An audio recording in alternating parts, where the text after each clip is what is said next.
예, 우리 옆에 계신 분과 이렇게 한번 인사합니다. 하나님의 은혜만 굳게 붙잡읍시다. 하나님의 은혜만 굳게 붙잡읍시다. 네, 인사 안 하신 분을 위해서 다시 한번 할 때 이렇게 합니다. 은혜에서 떨어지지 맙시다. 네, 은혜에서 떨어지지 맙시다.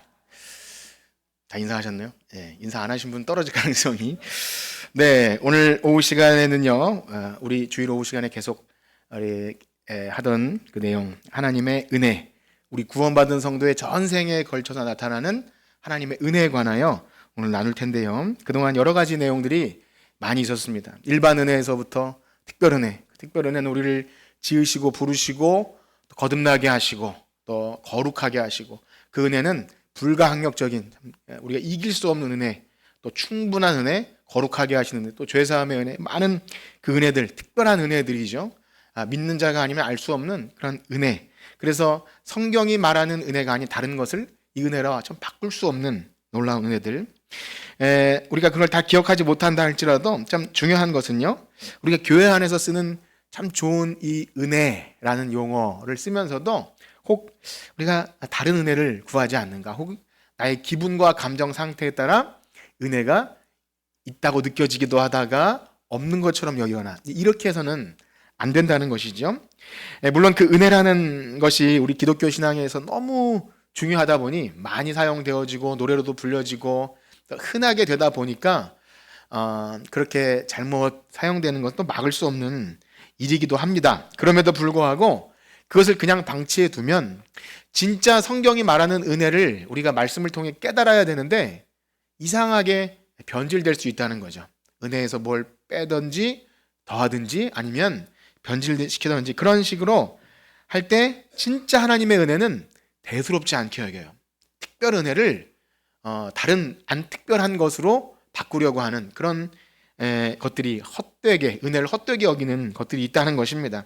그래서 우리가 이제까지 살펴본 하나님의 은혜는 정말 우리 구원받은 성도에 있어서는 어느 한 부분에서도 빠지지 않는 그 은혜라는 것을 우리가 기억하면서 오늘 우리가 살핀 내용은요, 특별하게도 오늘 말씀해 보면 오늘 읽은 말씀부터 몇 군데를 볼 텐데 그 하나님의 은혜를 무시하고 거부하며 은혜를 헛되이 하는 경우가 있다는 겁니다. 참 안타까운 것이지만 아예 처음부터 복음을 거부하고 은혜를 모르며 사는 사람도 있지만 더 안타까운 건 뭐냐면 은혜를 맛보고 그 다음에 교회 안에 들어와서 참 기쁘게 신앙생활도 하다가 나중에 그 은혜에서 배교라 하죠. 그렇게 되는 경우가 있다는 겁니다. 그것이 오늘 본문에서 말하는 은혜를 헛되이 받는 사람들이 있다, 이렇게 말하는 거죠. 우리 한번 고린도서 6장 1절을 다시 한번 읽어보도록 하겠습니다. 6장 1절입니다. 시작. 우리가 하나님과 함께 일하는 자로서 너희를 권하노니. 아멘. 헛되이 받는 경우가 있다는 겁니다. 이 고린도 교회에 보내는 편지 아니겠습니까? 근데 고린도 교회 성도들은 복음을 들었고 하나님의 은혜가 뭔지를 알았던 사람들입니다. 감사했고 기뻐했고 그래서 참 헌신하게도 됐고 그랬던 거죠. 즉 예수님을 믿고 교회의 신자가 된 사람들이 우리가 이제까지 배운 이 특별한 은혜들을 뭔가 어떤 이유에서든지 무시하고 하찮게 여기고 거부하는 경우가 있었다는 것입니다. 즉 한 영혼이 복음을 듣고 예수를 주로 영접해서 교인되는 것도 정말 너무 신기한 일이거든요. 여러분 그런 것 보시나요? 한 사람이 전혀 복음을 들을 것 같지 않은 사람이 신자 되는 것도 너무나 특별한 참 기적인데, 반대로 잘 신앙생활하다가 어느 날 갑자기 안 믿었던 사람처럼 되는 것도 정말 받아들이기 힘든 그런 고통스러움을 느끼게 되는 것 같아요. 때때로 주변에 그런 경우가 있을 때 저는 그런 좀 느낌을 받았어요. 어떤 사람이 그냥 평범하게 잘 살고 있는 잘 만나지 않아도 죽었다는 소식을 들으면 굉장히 황망하다 그럴까요? 더 이상 볼 수 없는 그런 것처럼 한 사람이 신앙에서 완전히 떠나는 모습을 보면 죽은 것 같아요. 그런 느낌이 듭니다. 제가 어릴 때부터 신앙생활을 해서 그런지 몰라도 이 은혜 안에서 벗어났다는 것은 거의 죽은 거나 다름없다, 이런 생각이 드는 거죠. 이 바울도 그래서 굉장히 충격을 받은 거예요. 어떻게 그 은혜를 받고 예수 그리스도의 복음 안에서 참 기쁘게 신앙생활하다가 어떻게 그런 일이 벌어질까? 그래서 고린도 이 전후서를 비롯해서 갈라디아서도 보면 거기서도 은혜에서 떨어진 자들이 있다 이렇게 말합니다. 역시 베드로 사도도요. 그런 자기 서신에서 그런 은혜에서 떨어지는 그 일들에 대해 고백하는데요. 우리 베드로후서 2장 15절 말씀을 한번 보겠습니다. 베드로후서 2장 15절입니다. 시작. 그들이 바른 길을 떠나 미혹되어 불의 아들 발람의 길을 따른도다. 그는 부올의 아들 발람 들어보셨을 거예요. 민수기에 보면 거짓 선지자가 한 명 등장하는데 이름은 선지자지만 돈을 받고 점을 치는 그런 무당 같은 사람이었습니다. 그런데 이스라엘 백성이 이 발람의 교훈을 따라서 나중에 우상숭배, 음행과 우상숭배의 길을 걸어가는데요. 이 발람도 하나님의 음성도 듣고 이스라엘 백성에게 축복하는 일도 했다는 거예요. 참 신기하죠? 하나님은 때때로 그런 일을 하시는데 그러나 발람은 멸망받을 자입니다. 끝내 신자가 되지 못하고요. 오히려 이스라엘 백성을 범죄케 하는 참 끔찍한 일을 벌이는 거죠. 이 발람의 축복을 보면요. 얼마나 멋진지 몰라요. 민수기 이 시간 찾아보진 않겠지만 얼마나 그 축복이 어떻게 이 사람은 신자가 아닐까 싶을 정도로 그런데도 그가 이스라엘 백성을 범죄하게 합니다. 그리고 나중에 베드로후서 뒷부분에 보면 이렇게 되는데요. 우리 2장 20절에서 22절 그 형편을 이렇게 표현합니다. 20절에서 22절 시작. 만일 그들이 우리 주 되신 구주 예수 그리스도를 알므로 세상의 더러움을 피한 후에 다시 그 중에 얽매이고 지면 그 나중의 형편이 처음보다 더 심하리니 의의 도를 안 후에 받은 거룩한 명령을 저버리는 것보다 알지 못하는 것이 도리어 그들에게 나으니라. 참된 속담에 이르기를 개가 그 토하였던 것에 돌아가고 돼지가 씻었다가 더러운 구덩이에 도로 누웠다 하는 말이 그에게 좀 두려운 말이죠. 베드로가 다혈질이긴 한 것 같아요. 이 속담을 인용하긴 했지만 개가 그 토하였던 곳에 돌아가고 돼지가 씻었던 더러운 구덩이에 도로 누웠다. 좀 과격하다 싶을 정도로 하지만 오늘 오전에 살펴본 것처럼 베드로도 세상 혈기가 아니라 참 하나님에 대한 갈망이죠. 성도들이 은혜에서 떨어지는 것이 얼마나 참 그랬을까요? 사실 베드로가 그런 사람이었잖아요. 예수님을 3번이나 부인할 때 아마 죽고 싶었을 거예요. 그 은혜에서 떨어진 것 같은 느낌 아니겠습니까? 그것이 얼마나 두렵고 처참하다는 걸, 비참하다는 걸 알기에 이 두려운 말로 말하는 거죠. 정말 두려운 사실은요, 여기 베드로가 말한 것처럼 한 번 은혜를 경험하고 주로 고백하였던 그가 자기 신앙을 잃어버릴 때 차라리 참 불신자를 전도하는 것보다 어려울 정도로 그 마음이 돌처럼 딱딱하게 굳어져 버리는 경우를 종종 목격합니다. 참 신기한 일이죠. 이것은 영적인 일이에요. 그냥 마음이 친한 친구가 돌아서는 이런 차원이 아닌 겁니다. 참 영적인 일이구나. 그래서 이런 일은요 결코 단숨에 일어나지 않습니다. 즉 어떤 사람이 신앙생활을 굉장히 잘하다가 그냥 홀려서 신앙을 버리거나 이런 일은 일어나지 않는 거예요. 치매가 걸리든지 정신 이상이 되는 일이 아니고서는 그런 일은 일어나지 않습니다. 즉 뭐냐면 은혜 안에 거하기 위해서 막 애쓰고 발버둥 치는 자에게 그런 일은 일어나지 않는다는 거예요. 겉으로는 신앙이 있는 것 같고 직분도 받지만 사실은 전에 몸담았던 세상과의 관계가 끊어지지 않고 사실은 두 주인을 섬길 가능성이 있는 거죠. 두 주인을 섬길 수 없다고 해도 그런 말씀을 대수롭지 않게 여기고 충분히 내가 컨트롤할 수 있을 것처럼 세상과 마귀와 육체가 얼마나 무서운 대적인 줄 모르고 그렇게 하다가 참 세상으로 가는 경우가 있다는 거죠. 그래서 언제나 그런 자들에게 있어서 예수 그리스도보다 세상은 훨씬 매력 있습니다. 참 이게 참 뭐랄까요? 우리에게도 충분히 일어날 수 있는 일인데 그곳에서 사람들이 즐겁게 놀고 이야기하고 어떻게 보면 좀 풍요를 즐기고 그렇게 하는 것이 좋아 보이는 것, 잠깐은 그럴 수 있지만 그것이 마음이 계속 있으면 결국 엉덩이를 들썩들썩 하다가 이렇게 할 수밖에 없다는 것을 우리는 알아야 합니다. 그래서 베드로 사도가 말한 그 개가 토하였던 그것에 돌아가고 돼지가 씻었다가 더러운 곳에 누웠다, 이 속담은 어떻게 보면 그런 자들은 처음부터 참된 회개가 없었고 거듭난 적이 없었다는 것을 스스로 증명한다고 할 수 있습니다. 즉 그들이 겪었던 신앙 경험은요, 여러분 참 우리가 기독교 안에 있는 분들은 모르겠지만 저도 그렇지만 실제로 다른 종교에도 충분히 우리 기독교에서 어떤 은혜를 받는다 혹은 어떤 떨림이나 신비한 체험들이 있다는 거예요. 실제로 불교 방송이나 이런 데 보면 이렇게 자기 간증이나 이런 식으로 얘기할 때 저 기독교인이 아닌가 싶을 정도로 어떤 그런 다른 종교에도 방언 비슷한 게 있고요. 그다음에 신비한 체험들이 있어요. 그것으로 내가 은혜 받았다. 그 용어를 안 쓰더라도 뭔가 그것으로 마음에 그런 마음이 있다는 거죠. 굉장히 위험한 거예요. 그래서 우리가 우리의 신앙 경험, 어떤 체험, 쓰러짐 이런 것에 신앙이 의존되면 진짜 위험해요. 진리 안에 거할 수 없고요. 시시하게 여깁니다. 진리의 말씀은 시시하게 여겨요. 굉장히 두려운 겁니다. 그래서 우리 개혁교회 신앙은 항상 성경 중심이에요.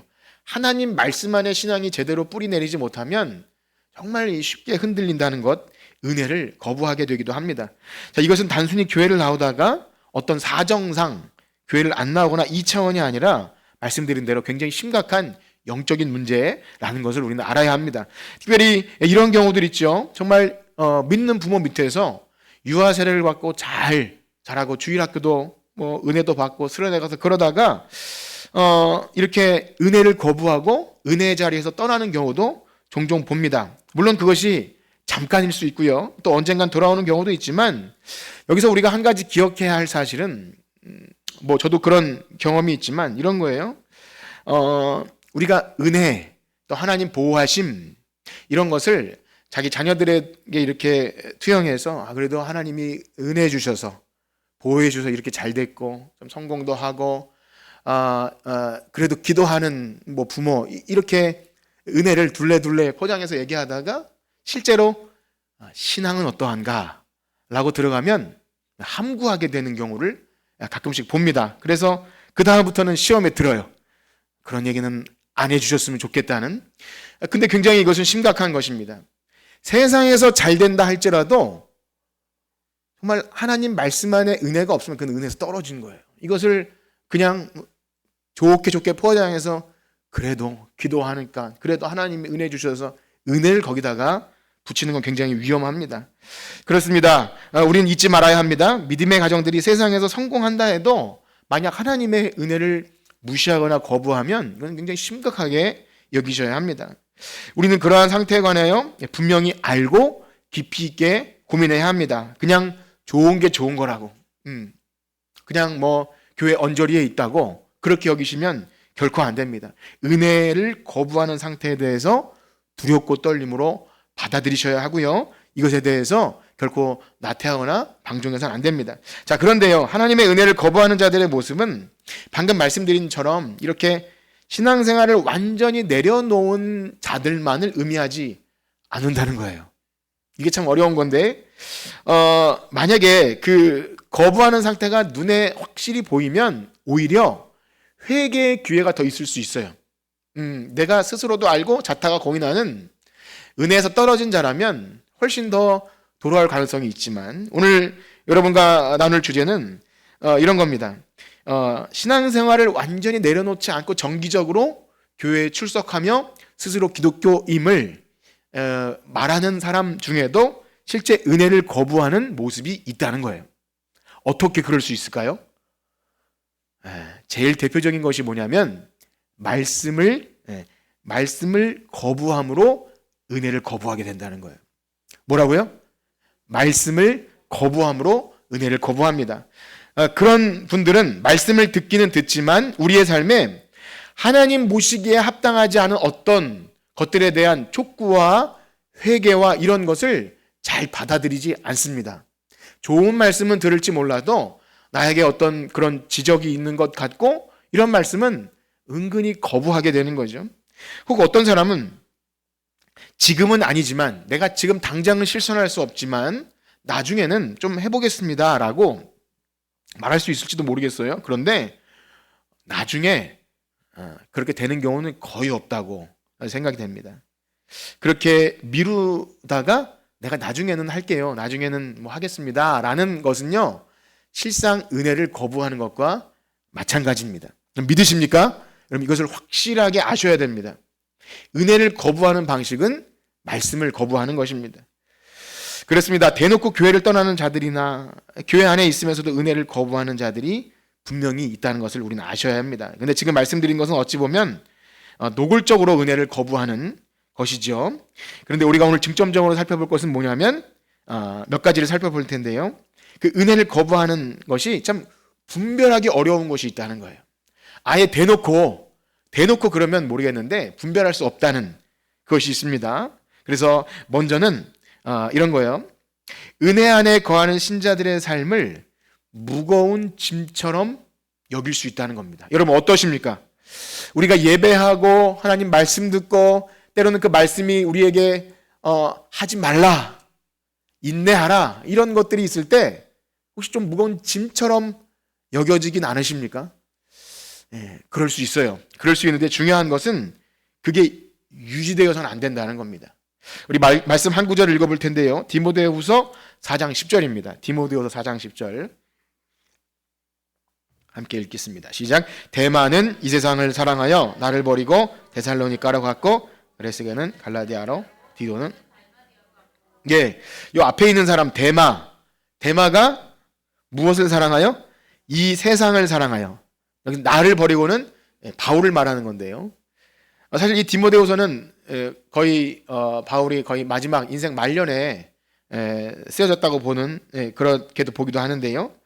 중요한 사실은 앞서서 골로새서를 기록할 쯤에는 이 데마라는 사람이 누가와 함께 문안하라 그렇게 기록되어 있어요. 그러니까 참 신실한 일꾼이었다는 거예요, 이 데마라는 사람이. 그런데 그가 시간이 얼마나 흘렀는지 모르겠지만 세상을 사랑하여 나를 버리고 떠났다 하는 것을 보면 처음은 은혜를 받고 기쁘게 신앙생활하고 교회에서 뭐 기타도 치고 즐겁게 찬양하고 뭐 활동도 하고 이러다가 나중에 세상을 사랑하여 떠났다는 것은 그 마음속에 이렇게 하다 보면 뭐 주의를 또 안 지켜 뭐 이렇게 친구들이 놀러 가자 그러고 뭐 흔히 들 수 있는 예죠. 교회가 좋고 막 그런데 이번 주는 뭐 예를 들어 이런 거예요. 그래도 이번엔 꼭 가야 됩니다. 뭐 이런 식으로 하는 것이 유지가 되면 세상을 사랑하여 갈 수밖에 없고 어떤 일 앞에서요. 내가 이렇게 짐처럼 내가 신앙생활을 해야 돼? 이런 마음이 드는 거예요. 참 신기합니다. 은혜로 시작했다가 내가 왜 뭐 족쇄처럼 이렇게 신앙생활 하나? 은혜가 사라지고 오히려 그 짐처럼 여겨지는데 때때로 그럴 수 있습니다. 그런데 그게 방치되면 정말 내 마음에 어느 순간 마귀가 들어와서 정말 짐처럼 느껴지고 무슨 일이 발생하면 내가 이렇게 신앙생활 하는데 하나님 나 이런 것도 안 지켜주세요? 이렇게 막 불평하는 마음이 듭니다. 그래서 중압감이 들고요. 자유롭게 신앙생활 안 되나? 이게 뭐 유튜브나 옆 사람에서 신앙생활 그렇게 하는 게 아니라 자유롭게 하세요. 그러면 거기 너무 은혜를 또 받아요. 그런 것이 우리 안에 있다는 겁니다. 그래서 우리는 우리 자신을 잘 살펴야 합니다. 신자로서 행해야 되는 삶의 의무가 있죠. 무거운 짐을 모든 짐을 맡기라고 수고하고 무거운 짐진 자들아 다 내게로 오라. 그 다음에 예수님 뭐라 그러죠? 내가 너를 쉬게 하리라. 내가 주는 짐은 쉽고 가벼우니 내 멍에를 메고 배우라. 이 예수님 믿는다는 것이 은혜이고 자유이지만 우리가 신자로서 거룩한 삶을 살아가는 의무가 있다는 거예요. 주님께 거룩하고 합당한 그 삶을 살아가는 것을 만약에 혹 짐처럼 여기면 그것은 참 굉장한 뭐랄까요, 우리가 은혜가 떨어지는 중요한 통로가 된다는 것을 기억해야 합니다. 자, 그래서 어떻습니까? 그런 상태가 유지하는 것으로 방치하진 않으십니까? 결국 데마처럼 세상을 사랑하여 이 은혜를 헛되이 여기는 자리에 있게 된다는 것을 우리는 두렵고 떨림으로 기억해야 합니다. 자, 구원받은 성도에게는요, 언제나 세상과 육체와 마귀와의 그 싸움이 있다는 것을 기억해서 기도하는 거죠. 우리가 기도를 쉬지 말아야 될 이유는 그렇습니다. 우리는 이길 힘이 없어요. 그게 시험인지도 몰라요. 내가 시험에 지고 있는지도 모르고 이렇게 뭐 이렇게 가랑비에 옷 젖듯이 그렇게 된다는 사실. 그래서 우리 기도해야 합니다. 하나님, 제가 은혜를 헛되이 여기지 않게 해주세요. 은혜에서 떨어지지 않게 해주세요. 한번 따라해 볼까요? 하나님, 은혜에서 떨어지지 않게 해주세요. 그렇게 기도하길 축복합니다. 그래서 때를 따라 돕는 은혜를 구하기에 나오는 거예요. 우리 스스로에는 우리에게서 나올 것이 없거든요. 금방 헛헛해지고 내가 안 믿는 사람처럼 여겨지기도 해요. 네. 그런 경험 없으신가요? 때때로 그렇거든요. 이번 주는 어떻게 설교하나, 내가 믿음이 이렇게 막 메마른 것 같은데. 그래서 기도하는 거죠. 하나님 은혜를 주세요. 자, 그런가 하면요, 은혜를 거부하는 모습 가운데 우리가 이제 계속해서 배운 그 내용들, 성경이 말하는 은혜를 제대로 배우지 못하든가, 혹은 이런 말씀 듣는 것을 좀 소홀히 여길 수도 있어요. 시시하게 여기거나 너무 좀 뭐 하나 둘 하면서 까다롭다 이렇게 여길 때 자기 소견에 오른 대로 고집을 내려놓지 못하고 은혜가 잘못되는 경우가 있는데, 크게 세 가지로 볼 수 있습니다. 하나는 이 은혜에 내가 무언가를 더하는 태도로 은혜에서 떨어지기도 하고요. 또 다른 하나는 은혜에서 무엇을 빼기도 합니다. 첫 번째 뭐라고요? 은혜에 무엇을 더하는 거. 그 다음에 뭐죠? 은혜에서 무엇을 빼는 거. 쉽죠? 더하기, 빼기. 또 한 가지는요, 은혜를 변질시킵니다. 은혜를 변질시킨다. 간단히 살펴보겠는데요. 첫째로 하나님 은혜 자신의 어떠함, 그 공로들을 더할 때 이것을 은혜를 거부한다라고 말합니다. 성경이 그렇게 말해요. 우리 갈라디아 5장 4절을 한번 같이 읽겠습니다. 시작. 율법 안에서 의롭다함을 얻으려 하는 너희는 그리스도의 은혜에서 끊어지고 은혜에서 떨어진 자로다. 아멘. 뭐라 그러죠? 그리스도에게서 끊어지고 은혜에서 떨어졌다. 은혜 떨어지는 건 이거예요. 은혜 떨어졌다, 뭐 은혜 안, 이게 아니라 그리스도의 은혜, 여기 보면 갈라디아 교회는요, 예수 그리스도의 십자가 복음으로 구원받는 것이 부족하다 여기고, 거기다가 율법이나 자기네 전통이나 할례나 이런 것들을 덧붙여요. 믿어야죠. 십자가 은혜 좋지요. 그런데 이것도 해야 돼요. 이 고집, 아니라고 해도 끝까지 고집하면서 그 한국 교회 굉장히 많습니다. 이 사실은 어떤 무속신앙이나 이 인간 스스로 인간에게 깊이 뿌리 박힌 이 종교성에서 기인하는 건데요. 젊은 청년이 예수님께 묻죠.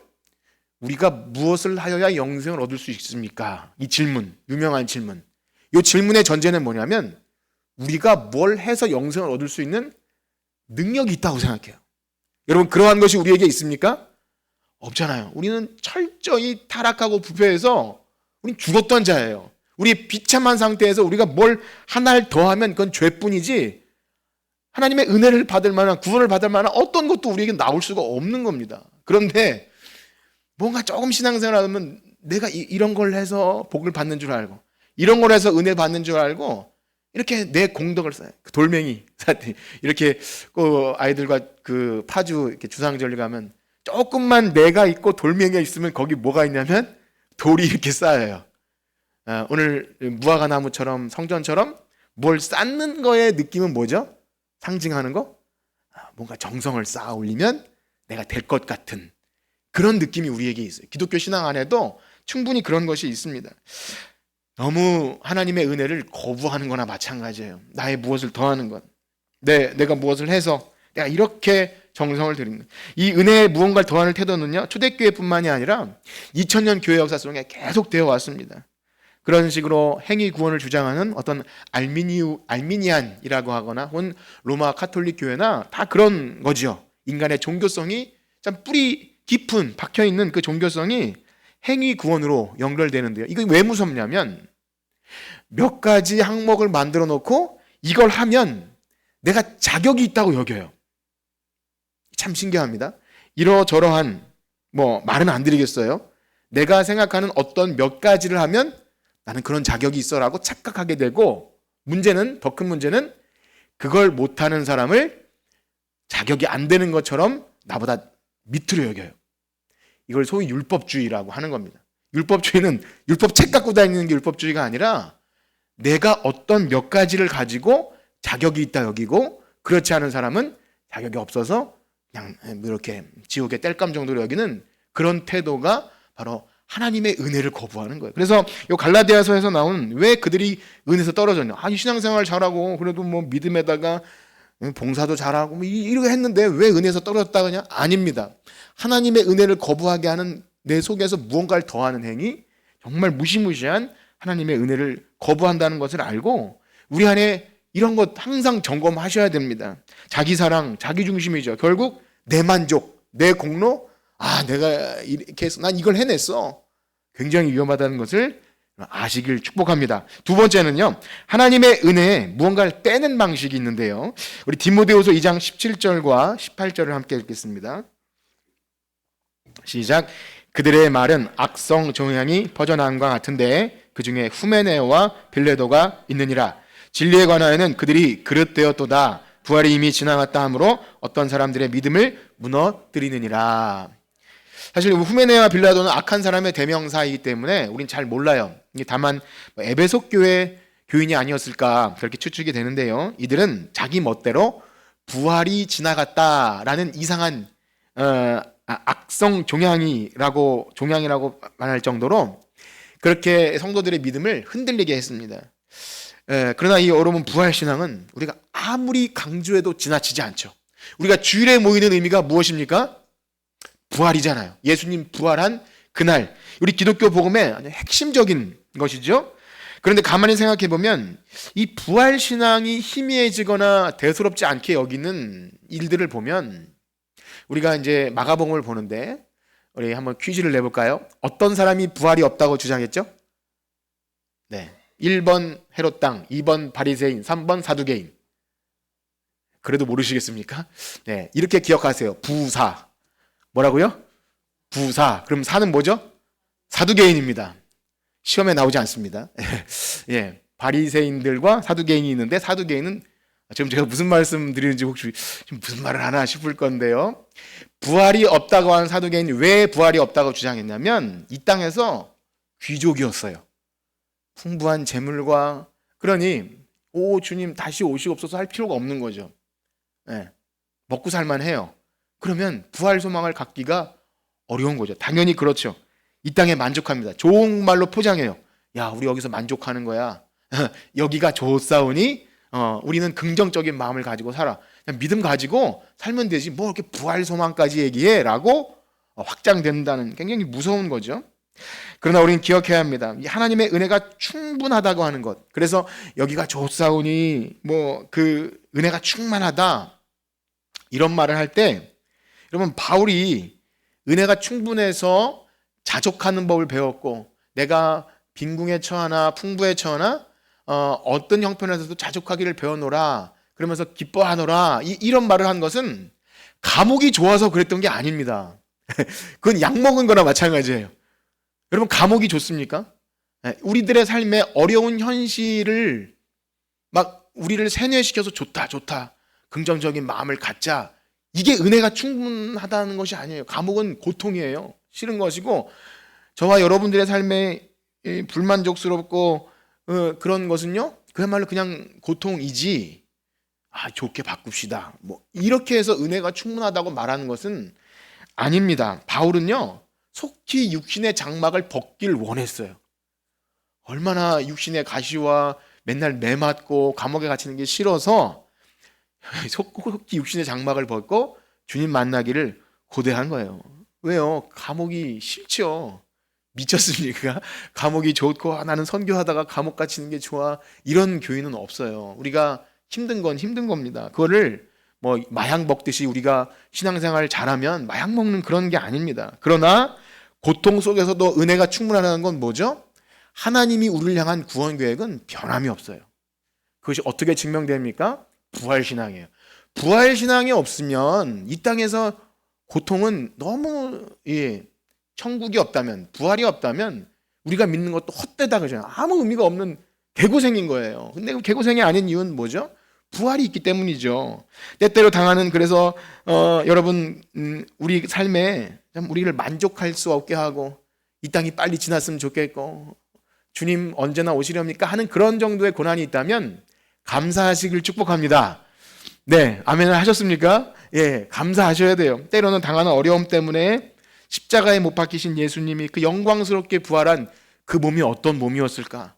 그래서 건강하지 못한 우리 권사님들 기대하고 소망하시길 축복합니다. 예수님이 못 박히신 그 손으로 죽으셨다 살아나셨는데 아주 건강한 모습으로 나타나셨잖아요. 우리도 그렇게 될 줄 믿는 거죠. 그러니까 우리의 영혼과 온몸과 영혼이 주 오실 그날에 바라고 소망하는 이 부활신앙이 없으면 우리 기독교 신앙은 아무것도 아닌 거예요. 그런데 이것을 은혜를 거부하는 태도가 이상하게 그렇게 나타나는 겁니다. 현실에 안주하게 하고 야 은혜롭다 여기가 충분하다 이것은 변질시키는 겁니다. 그래서 마지막으로요 은혜를 거부하는 태도 한 가지는 이상하게 은혜를 변질시킵니다. 우리 유다서 말씀을 볼 텐데요. 유다서는 한 장으로 되어 있죠. 4절입니다. 1장 4절 시작. 이는 가만히 들어온 사람 몇이 있음이라. 그들은 옛적부터 이 판결을 받기로 미리 기록된 자니 경건하지 아니하며 우리 하나님의 은혜를 도리어 방탕한 것으로 바꾸고 홀로 하나이신 주제 곧 우리 주 예수 그리스도를 부인하는 자니라. 예, 은혜를 잘못 이해하게 되면 방탕하게 살아가는 것이 나타나게 됩니다. 참 이거 어려워요. 율법주의가 아니면 은혜를 강조하다 보면 방종하게 된다는 것. 제가 교리문답 공부하면서 여러 번 말씀드린 적이 있어요. 우리 개혁 신앙이 참 중요한 게 이것을 분명하게 구분해놨다는 거예요. 예, 일반 은혜와 특별 은혜를 잘 구분해놓고 이렇게 우리의 신앙을 율법주의와 반율법주의를 잘 이걸 갈 수 있도록 이렇게 좌로나 우로나 치우치지 않고 갈 수 있도록 우리 신앙의 선배들이 이 웨스트민스터 신도율이나 이 하이델베르크 요인다 보면 이걸 잘 너무나 정리해 놨어요. 그래서 우리는 그것을 잘 배워야 되는데요. 정말 하나님의 은혜가 감사한 자는 나태하지 않게 됩니다. 하나님의 은혜가 너무 감사해서 내가 더 이상 죄에 거할 수 없겠구나. 나를 사랑하셔서 나를 위해 목숨을 내어주신 예수님 때문에 내가 더 죄에 거한다는 건 이건 배은망덕한 일이라서 더 이상 그렇게 못하겠다 하는 것이 은혜를 아는 사람이에요. 야, 은혜로 난 구원받았어. 그냥 값없이 내가 아무것도 안 했는데 구원받았네. 내가 아무렇게 살아도 돼. 내 과거의 죄, 현재의 죄, 미래의 죄 다 해결받았어. 이렇게 하는 것은 은혜를 헛되이 여기는 것이죠. 무엇보다 하나님의 은혜를 인간적인 정욕과 욕심을 용인하는 방향으로도 발전합니다. 오늘 유다서 말씀도 그렇지만 실제로 우리 교회, 한국 교회 안에서나 또 세계 교회 안에서 기독교 복음주의 은혜, 그래서 우리가 아무것도 행한 것 없이 다 해결됐어. 그럼 막 만인 구원까지도 나가요. 이걸 신앙생활 매주 나와서 이렇게 해야 되나 싶을 정도로 자유롭게 변하는 것을 은혜라고 착각합니다. 그런데요, 그 가운데 무엇보다 우리의 인간적인 정욕과 욕심으로 이 은혜를 변질시키는 것 중에 한 가지가 뭐냐면 이 하나님의 은혜를 물질과 연결시키는 겁니다. 이것이 굉장히 위험해요. 사람들은 어떻게 해서든 하나님의 은혜를 이 땅에서 물질적으로 복받고 잘 사는 것과 연결지으려고 하는 그런 물질 만능주의가 깊숙이 들어있어요. 이것은 역시 무속신앙이나 기복주의나 마찬가지인 건데요. 우리는 이 일반 은혜를 이미 배웠습니다. 이 은혜 시리즈 할 때 처음에 일반 은혜를 배웠기 때문에 하나님이 주신 분복에 따라서 이 땅에서 물질을 가지고 사는 것도 은혜입니다. 여러분 믿으시나요? 은혜예요. 하나님이 주시는 분복에 따라서 감사하게 사는 것. 하나님이 잠시라도 그 은혜를 걷어가시면 우리 살 수 없다는 것을 고백하죠. 그러나 일반 은혜라는 겁니다. 우리 개혁주의 신앙은 일반 은혜와 특별 은혜를 잘 구분해 놨어요. 그래서 우리가 우리의 모든 필요를 채우신 하나님을 믿고 우리 기도합니다. 우리 물질적인 모든 삶의 영역도 하나님의 은혜이기 때문에 당연히 기도해요. 그런데요, 분명한 사실은 가난하거나 부하거나 일반 은혜의 영역이지 특별 은혜와는 상관이 있을까요? 없을까요? 없습니다. 여러분 분명히 하셔야 돼요. 가난하거나 부하거나 그것은 일반 은혜의 영역이지 특별 은혜와는 상관이 있습니까? 없습니까? 없다는 거예요. 이것을 우리가 쉽게 내뱉지 못할 수도 있어요. 그래도 라고 마음이 들 수도 있는 거예요. 그러나 가난하거나 부하거나 우리에게 베푸신 특별 은혜는 변함이 없습니다. 우리의 겉모습과 우리의 삶의 형편과는 아무런 상관없이 우리는 특별한 은혜를 받은 사람인 줄 믿습니다. 그래서 예수를 잘 믿어도 물질적으로 어려움을 겪을 수 있어요. 예수를 부인하고 교회를 떠나도 잘 먹고 잘 살 수 있어요. 여러분 그게 부러우십니까? 특별 은혜가 있는 사람은 안 부러워요. 전 안 부러워요, 여러분. 안 부럽다고 외침으로 정신 승리하는 게 아니라 전 진짜 안 부러워요. 은혜에서 떨어진 건 죽은 것 같아도 여러분, 조금 힘든 일이 있어도 은혜 아래 산다는 것을 진짜 감사 여기는 게 진짜 그게 하나님이 주신 믿음이에요. 이것을 분명히 하시길 축복합니다. 하나님은 이 세상 모든 만물을 창조하신 분이세요. 그래서 모든 것의 주인이세요. 그런데 우리는 그런 하나님을 이 세상 이방신처럼 여겨서 물질의 신, 풍요와 다산의 신처럼 그것 주셔야 은혜 받는 것처럼 잘못 하나님을 아주 격화시켜요.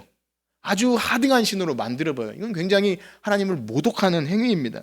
우리를 사랑하셔서 독생자 아들을 주신 하나님께 대해서 우리 눈에 잠깐 있다가 썩어질 물질 가지고 하나님의 은혜를 연결시키는 것은 너무 하나님께 은혜를 거부하는 태도라는 것을 우리는 변질시키는 것을 알아야 합니다. 여러분, 그것을 분명히 아시길 축복합니다.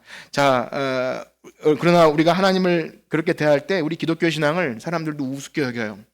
그래서 옛날에 입시철 되면 그 대학교 정문 앞에 불교인, 기독교인 다 앞에 엿 붙여놓고 어떤 사람은 십자가, 어떤 사람은 그 똑같은 거잖아요. 너네 신이 더 세냐, 우리 신이 더 세냐. 아, 은혜 받았다. 이것을 세상의 어떤 것으로 자꾸 썩어질 것으로 바꿀 때 진짜 은혜는 하찮게 여겨요. 특별 은총. 아들을 주신, 성경을 주신 이것은 대수롭지 않게, 이거는 그냥 당연한 거고, 나 더 어떤 은혜 주세요, 복 주세요. 이것으로 이 일반 은혜와 특별 은혜를 구분 못 한다는 거죠. 그래서 우리가 이것을 이 시간에 배우는 겁니다. 여러분들이 배워야 헷갈리지 않아요. 무엇보다 교회 안에서 은혜가 있다는 말을 유다서에 보면 내 멋대로 해도 되는 것처럼 은혜를 변질시키는 경우가 있습니다. 때때로 우리 교회 신자들이 세상 사람들보다 윤리 도덕적인 측면에 있어서 더 못할 때 창피한 거죠. 그런데 그것도 굉장한 큰 문제예요. 그래서 이렇게 욕하죠. 은혜로 구원받고 믿음으로 구원받았다고 하는 너희들 진짜 믿음 맞아? 이렇게 비판받을 수밖에 없는 거예요. 그 비판은 충분히 인정을 하지만 그렇다고 해서 어떻게 합니까? 기독교가 도덕주의 보험으로 바뀌어요. 야, 교회는 이래야 돼.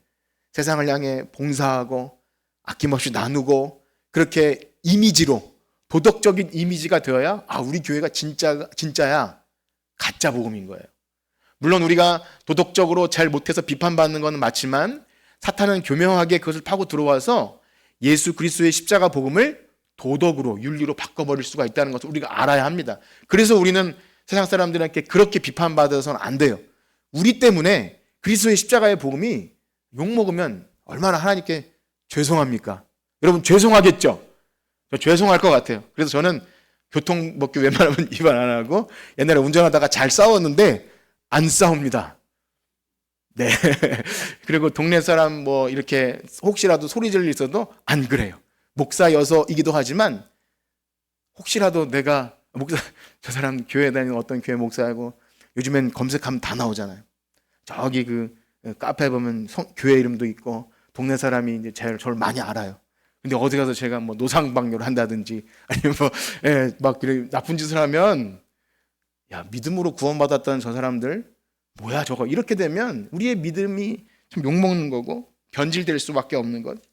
그렇습니다. 우리는 그것을 중요히 알아야 합니다. 어떠하십니까? 우리 오늘 말씀을 들으면서 혹시 우리가 하나님의 은혜를 값없이 은혜로 구원받았다는 사실을 나를 방탕하고 나태하게 여기는 도구로 혹 사용하진 않으십니까?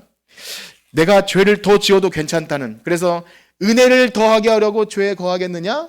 그럴 수 없는 거죠. 우리 그 말씀 한번 읽어보겠습니다. 로마서 6장 1절에서 4절인데요. 로마서 6장 1절에서 4절입니다. 시작. 그런즉 우리가 무슨 말하리요? 은혜를 더하게 하려고 죄에 거하겠느냐? 그럴 수 없느니라. 죄에 대하여 죽은 우리가 어찌 그 가운데 더 살리요? 무릇 그리스도 예수와 합하여 세례를 받는 우리는 그의 죽으심과 합하여 세례를 받는 줄을 알지 못하느냐? 그러므로 우리가 그의 죽으심과 합하여 세례를 받음으로 그와 함께 장사되었나니 이는 아버지의 영광으로 말미암아 그리스도를 죽은 자 가운데서 살리심과 같이 우리로 또한 새 생명 가운데서 행하게 하려 함이라. 아멘. 산 자는 이제 새 생명 가운데서 행하는 거예요. 그래서 정말 은혜를 아는 자는 더 죄 가운데 거할 수 없는 거죠. 혹 죄를 지었다 해도 견딜 수가 없어야 합니다. 오늘 말씀 마치면서 마지막으로 이러한 말씀을 좀 드리고자 하는데요.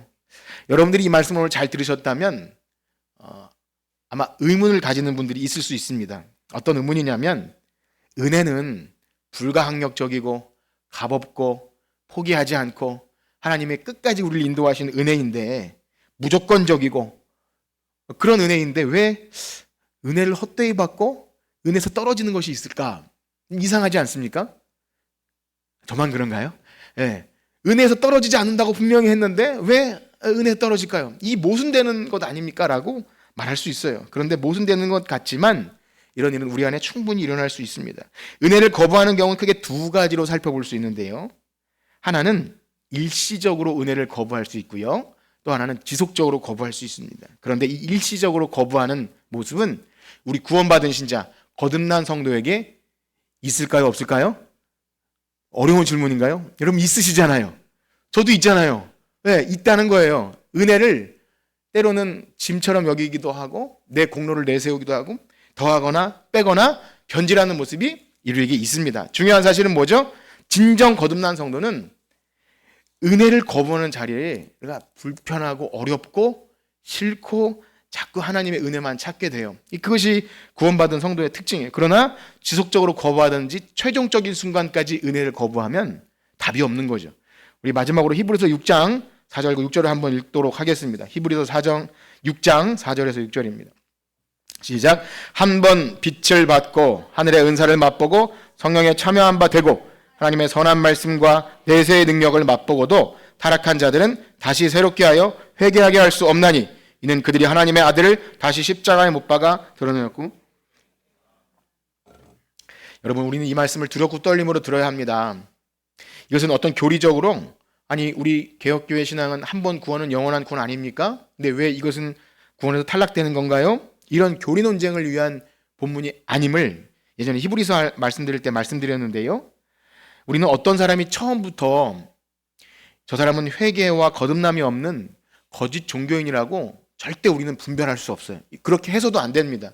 이 본문은 그렇게 판단하라고 한 본문이 아니라 바로 우리가 과연 일시적으로라도 은혜에서 떨어지지 않는가. 왜냐하면 예수님 말씀하시죠.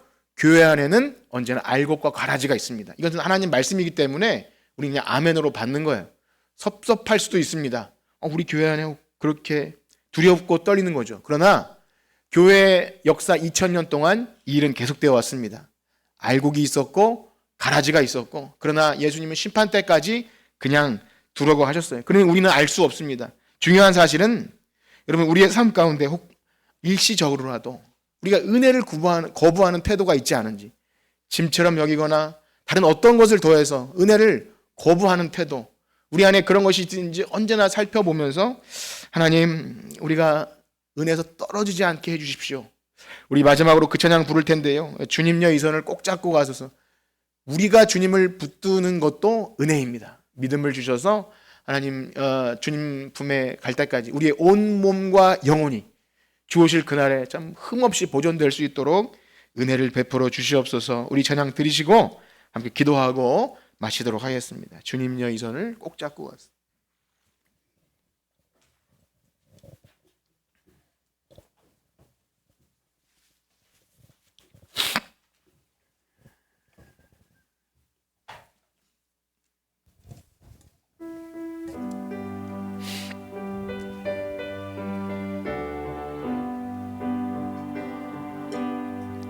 주님여 이 손을 꼭 잡고 가소서. 약하고 피곤한 이 몸을 폭풍을 암송해 주사 빛으로 손잡고 날 인도하소서.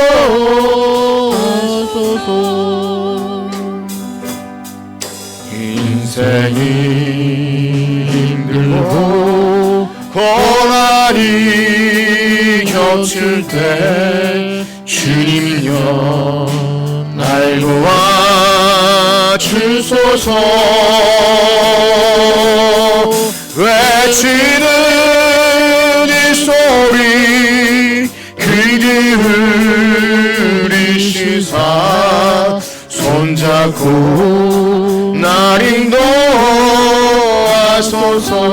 다시 한번 고백합시다. 주님여 이 손을, 주님여 이 손 꼭 잡고 가소서. 꼭 잡고 가소서. 약하고 피곤한 이 몸을 복음을 감속해 주사 비치고 손잡고 날 인도하소서. 인생이 힘들고 고난이 겹칠 때, 인생이 힘들고 고난이 겹칠 때, 주님여 날 도와주소서. 날 도와주소서. 외치는 이 소리 귀 기울이시사 손잡고 날 인도하소서. 아멘. 우리를 향하신 하나님의 은혜는 결코 변함이 없습니다. 우리를 그리스도의 사랑에서 끊을 것은 없습니다. 다만 우리 안에 착한 일을 시작하신 분은 우리가 그 은혜에서 떨어지지 않도록 날마다 앞으로 달려갈 수 있도록, 이미 얻었다 함도 아니라 온전히 이뤘다 함도 아니고 표대를 향하여 달려갈 수 있도록 주님여 이 손을 꼭 잡고 가소서 그렇게 고백하게 하신다는 거죠. 우리 이 시간 기도할 때 하나님, 세상과 마귀와 육체와 우리의 그 은혜를 거부하게 만드는, 혹 우리에게 그 미련한 태도가 있다면, 우리에게 세상을 좋아하는 그런 태도가 있다면 하나님 불로 태워주시고 주님 안에 그 은혜를 거부하지 않은, 하나님 은혜만 구하고 살아가는 우리 모두가 되게 하여 주시옵소서. 우리 주의 이름 크게 한번 부르짖고 기도합니다. 주여, 하나님 우리의 손 꼭 붙잡고 가주시옵소서. 하나님의 은혜를 걷어가시면 우린 잠시라도 살아갈 수가 없습니다. 세상과 마귀와 육체가 우리를 넘어뜨리려고 하나님 그렇게 우는 사자처럼 도사립니다. 세상을 향하여, 세상을 왔던 대마처럼 하나님, 개가 그토였던 것을 다시 먹었던 하나님, 그런 안쓰러운 사람들처럼 되지 않도록 우리를 지켜주시옵소서. 우리를 그리스도의 사랑에서 끊을 수 없을 줄 믿사오니 하나님 은혜에서 떨어지지 않도록, 은혜를 거부하지 않도록 하나님 날마다 우리와 함께하여 주시옵소서. 하나님, 우리에게는 그럴 능력이 없습니다. 우리는 힘이 없습니다. 주님이 우리를 붙잡아 주시지 않으면 우리는 살아갈 수가 없습니다. 하나님, 이번 한 주도 하나님 나를 도우시는 은혜, 나를 붙잡아 주시는 은혜, 하나님의 그 불가항력적인 은혜, 우리를 끝까지 인도하시는 하나님, 우리를 인도하시는 그 은혜를 구하오니 하나님 우리를 견디게 하시고 버티게 하시고 하나님 성도의 견인으로 말미암아 하나님 끝까지 인도하는 놀라운 은혜가 있기를 소원합니다. 하나님, 우리가 살아가는 동안 하나님의 은혜를 하나님 썩어질 것으로 바꾸지 않기를 소원합니다. 이 땅에 헛되고 썩어질 것으로 하나님의 은혜를 바꾸지 아니하고 오직 예수 그리스도의 십자가 복음 그 은혜만 바라고 나갈 수 있는 하나님의 주님의 객성들 되길 소원하오니 한 주 동안 살아가는 동안도 우리를 붙드시는 은혜, 우리를 하나님 놀랍게 붙드시는 은혜로 말미암아 세상을 향하여 승리하게 하시고 하나님께 영광을 돌리는 하나님 백성으로 살게 하여 주시옵소서. 감사합니다. 인도하시고 영광을 받아 주시옵소서. 우리의 예배를 아멘. 이제는 우리 주 예수 그리스도의 은혜와 하나님의 무한하신 사랑하심과 성령님의 감화, 감동, 위로, 교통하심이 우리를 끝까지 인도하실 그 예수님의 하나님의 은혜를 알고 은혜에서 떨어지지 않도록 기도를 쉬지 않기를 작정하는 성천교회 성도들 머리 위에 이제로부터 영원토록 함께 있을지어다. 아멘.